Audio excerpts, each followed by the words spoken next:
A very big lawsuit could be on the way for Twitch after what happened at TwitchCon with Emiru.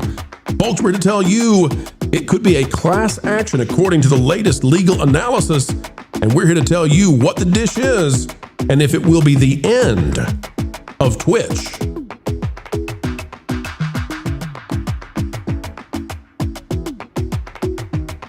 Hello, and fancy that we get to have more fun with you. Such a great day to get to do what we do, and that is explaining entertainment, keeping you ahead of the culture curve. A fascinating discussion of pure excellence is on the way, ladies and gentlemen, as we go not to Hollyweird, but to the social media sphere, this time to the gaming platform known as Twitch. It's a big, big deal, and if you've seen what happened to the superstar Emiru there, well, let's just say money might be going from one pocket to the other if the lawyers have their say. Click the like button. We'll get underway right now. All right, folks, we're going to bring on the panel in just a minute, but I've got to break in because we've got breaking news, and just before we were putting this video out, we've got this. I want to give it to you. It's off of geeksandgamers.com.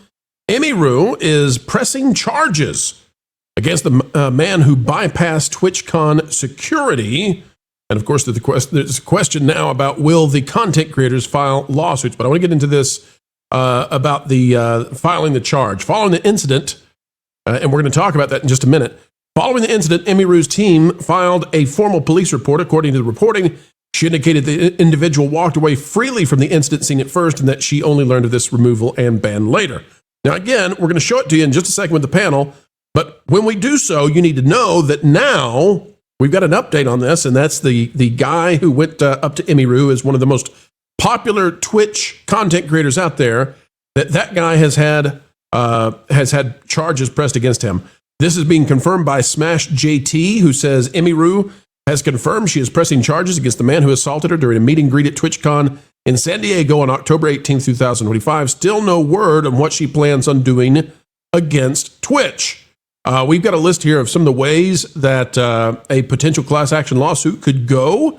We're not suggesting that these are for sure going to happen, but if the content creators, if they had similar experiences, or if they say, hey, we were not allowed to have the security that we were due, then folks, go to geeksandgamers.com and read this. But we wanted to share this with you before we brought the video out. We're going to get to the discussion now. Let's bring on the panel, but that's what's happening right now. Emiru officially pressing charges against the guy who went in and tried to, do what he did. And by the way, folks, very, very lucky.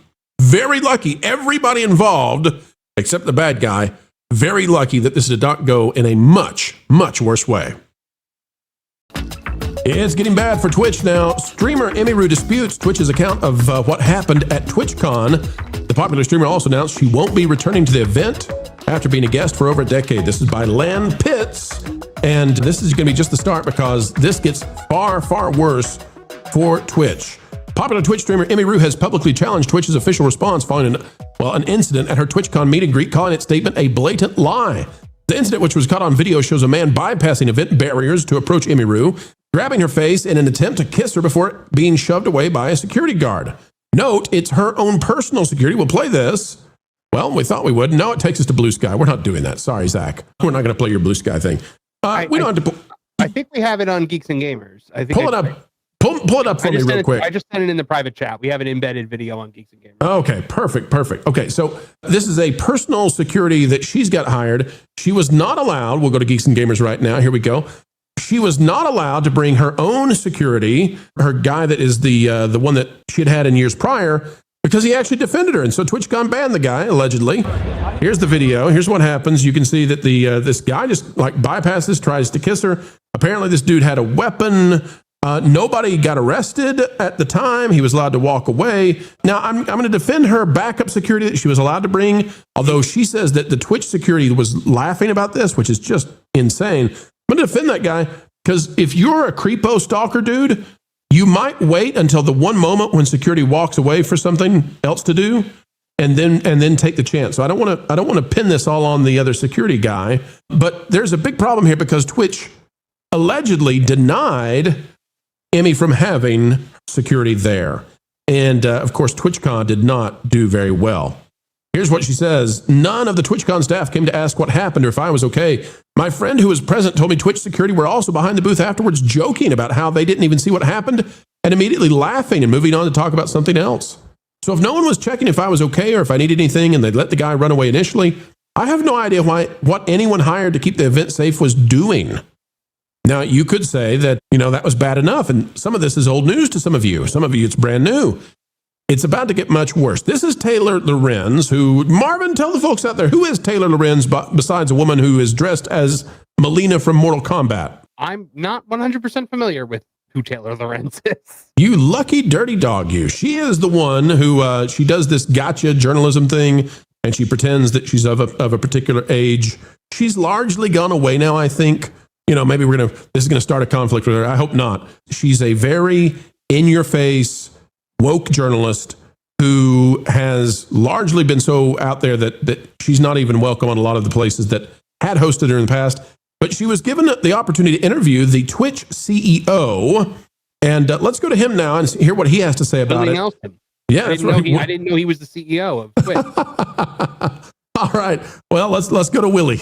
We saw one Twitch streamer yesterday, Emiru, get assaulted by a male fan. And a lot of streamers have, especially female streamers, have talked about, the danger that they feel from these sort of toxic, I guess, parasocial kind of creeps. What are you guys doing to prioritize safety? Because I know also a bunch of Twitch content creators said that they were too scared to even come to TwitchCon this year, just in case something like what happened yesterday would happen. The safety of our creators is the top priority. The challenge we face is a challenge in today's society. It's not limited to Twitch. It extends throughout our society. I do think that when you're live streaming, in many ways, since you control your community and you can ban people, you can make it so that those people that you don't want engaging with you and participating with you aren't there, okay? We're not talking about on Twitch, you doofus. We're talking about in real life. Marvin, this could have gone really bad. The guy had, they say, a knife. This could have been a tragedy. And luckily, all he attempted to do right off the bat was get a smooch. And that's bad enough. But this could have gone terribly wrong. And the CEO is a doofus. Yeah. Marvin, walk us through this Emiru situation before we go to the lawsuit that may be forming. It's a massive failure on just about every level for Twitch. Not only was security so severely lacking, but their response was laughable. It was Emiru's security that backup security who had to step in and stop this situation from happening. But then also at the same time, originally when they had found the guy finally, because it took them forever to actually get the guy and kick him out, he was banned from the Twitch platform for, I think they had originally said 30 days. And then Emiru was like, wait, what? 30 days? And they're like, on Twitch. Forever. Not, it wasn't jail. He wasn't handcuffed. Yeah. They came out and said, you're not allowed to be on Twitch for a month. Yeah, for a month for attempting to forcefully kiss a human being. I bet they marched him out in Chinese finger traps. And, Hammer Biotech is bringing up in the chat right now that, that there is an additional failure at Twitch where fan gifts or VTubers were discarded and stolen by staff. And yes, we are covering that on Geeks and Gamers. It's actually in the works right now. Yeah, and this is something that was predicted by Asmongold. Ron, this was a very scary situation. It's about to get much worse for Twitch, and we'll see how that goes. But Ron, you've been to these kinds of meetups and cons and this kind of thing. Walk us through what went wrong here. Well, what went wrong is clearly lack of security overall. But I have to say, I am really, really unfamiliar with Twitch. I have never used Twitch. It sounds like it's an abbreviation for the witch to me. Quit bragging. Okay, Mr. Braggy brag there. Yes, you've been lucky enough to not have to deal with Twitch, but the rest of us are not so lucky. Yeah, is it like the blue sky of YouTube or what? I don't really it's basically a video gaming streaming service, right? It used to be, and then it got into yucky territory, Ron, because it turned into this place that was not so well moderated, and you had these women who were doing hot tub, jacuzzi live streams, ostensibly playing video games, but really it was there because young people would watch that. If you get my drift. See, yeah, this is really dangerous. To any parent out there, that's where you get into the real fear for these types of platforms where there can be interactions with kids that could endanger your kids. A lot of times kids don't know well enough to not give away, for example, their whereabouts, their location, things like that. But you look at this situation here, this live situation. Why was this not individual arrested? If I were, what was her name? Emmy? Emiru, I would have called in the police and had him prosecuted for assault. Well, her manager tried to do that. The problem was the guy had gotten away at that point, and so it was a delayed arrest. I think he was arrested eventually, right, Marvin? I believe so. Okay. Allegedly. I hope so. Because look, everybody deserves the right to be protected. I don't care if you're the most famous person in the world or you're a semi-famous influencer or whatever the situation is. You know, when I was at MegaCon last year, there was really good security around everyone that I could see there, whether they were just influencers or celebrities or whatever. And there were, I think there was like 100,000 people there on Saturday, and everybody was safe as they should have been. And it didn't look from the footage that I just saw like this Twitch event was even like that busy. But it's not, doesn't look like it's super busy. This type of thing, it shouldn't have happened in the first place. And that's a very big dude. So, yep. You know, well, she's also a very tiny person. So, and he may be large. I don't know. I want to go though, Culture. I want to go to the lawsuit that may be happening. Let's talk about that because it's a very big deal, and this could have huge financial implications on Twitch and TwitchCon. Here's what we've got going on. This is from Chrisnell Longino. It's out of the IB Times. Is this the end for Twitch?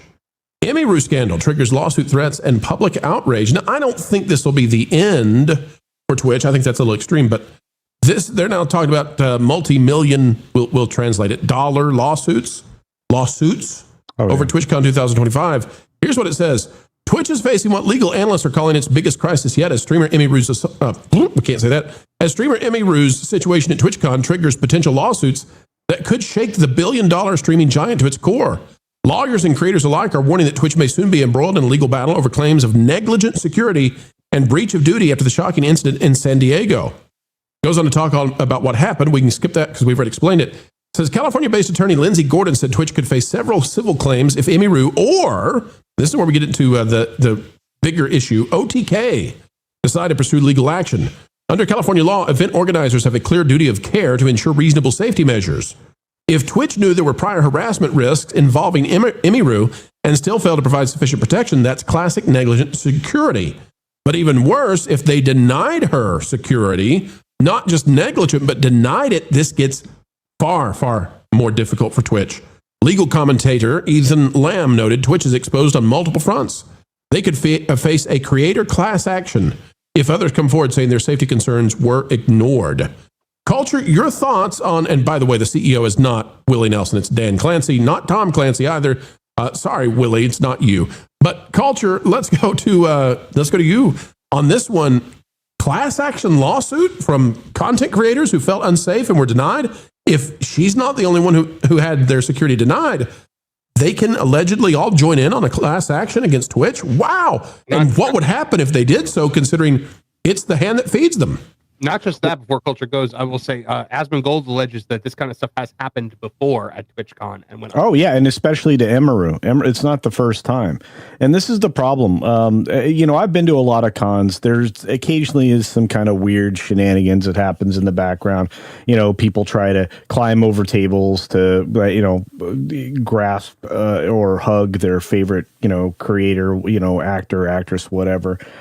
This is a special kind of crazy at Twitch. Twitch has had a big problem and a poor reputation when it comes to content moderation. So it doesn't surprise me that the thing that was least taken care of were its creators.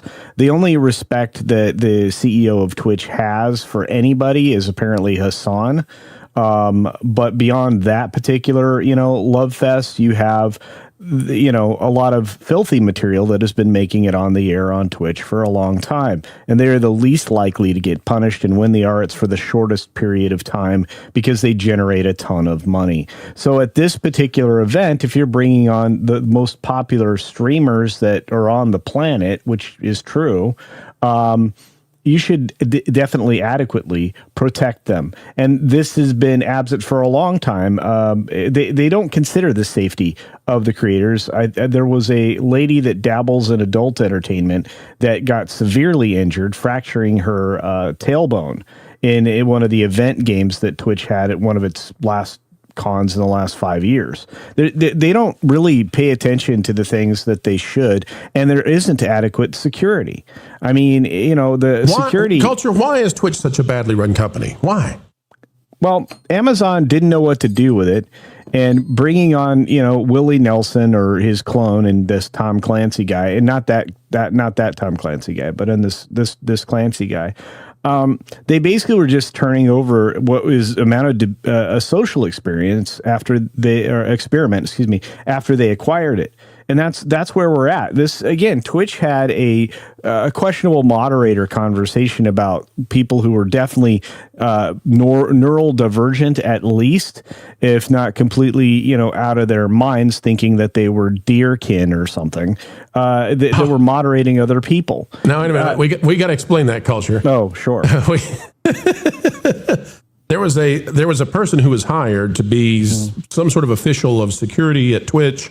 And the person acted and pretended and role played being a deer. No, yeah, well, and again, no, they were a moderator of Twitch. They weren't security personnel. Thank goodness. I thought they were brought in as a consultant or something. I don't know, but all I remember is that person saying they like to get scritches behind their ears. So it was I believe this person was in a human form, a female. I could be wrong, but they were granted the ability to moderate all the content. There you go. Sometimes, culture, you just have to try to figure out the species first, then move forward from there. I mean, literally, this person alleges to be a deer, so I'm not gonna. Like if a venison chef came after her, would they be applauded for respecting her identity? Well, I mean, yeah. I mean, if you're a hunter, who could. Anyway, I just want to say this because I will not encourage violence. I'll just say that. If you are organizing an event like this, providing adequate security is job one. Because if you have a floor full of vendors, you have a floor full of actors, or in this case, streamers and people that are high value to you, why wouldn't you be protecting them as, basically your product? And, that's where everything fell down. But like you said, Twitch has been, like I said, a social experiment since Amazon acquired it because they didn't know what to do with it. It's pretty clear you should have been trying to compete with YouTube. And you could have until your moderation policies went off the rails and were very selective. And everything about them is selective enforcement of not only TOS, but many other things. In fact, our friend Andrew Esquire over at Legal Mindset has been talking about this as well. So between Zach's coverage and her own words, if you follow her own words, this is a mess, and it's not like it's new. And that's the problem with Twitch. It's been a mess. It's not new. Been a mess. Going to be a bigger mess. Class action lawsuits, maybe. Marvin, wrap us up. I'm just trying to imagine a bunch of people like that lady trying to pull Santa Claus's sleigh this year. That is an AI clip we don't need. Folks, don't make the AI clip. We don't want to see it. It's terrifying. Protons already working on it. No, please, no. Folks, it's time to bid you adieu, but we hope that you will help us anew. And that is, we're only asking you click that like button. Share, subscribe, click it, stick it to those algorithms. It is the notification bell, and drop a comment down below. And oh, by the way, have you gone the way of thatparkplace.com? www.thatparkplace.com. It's the website that if you're not yet bookmarked to, well, you should be. A bastion of truth and knowledge when it comes to entertainment and everything that's going on. Go check it out today, folks. We would love to have you over there as well. All right, we are getting ready to head out, but do not fret, for we will put out 4 more videos tomorrow, so long as the good Lord allows. And we believe that probably, just might, happen. All right, until the next time we get to share time with you, keep learning, keep growing, and as always, keep having fun. Jump into the water! Why listen to music made by people and companies who really don't like you? Check out Vacation Radio today and prepare for all new content made by the people behind the WDW Pro Channel. It's the place you need for all the music. That should be fun. So I give them cannonball. Yeah. Hundreds of songs, every genre you can imagine. Listen live on YouTube and enjoy a set list that's always sunny. It's Vacation Radio. Arizona.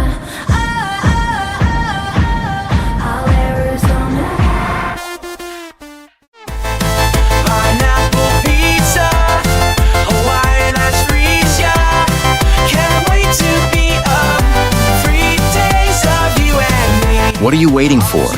Every WDW Pro video has a link to Vacation Radio in the video description. Try it out and subscribe today.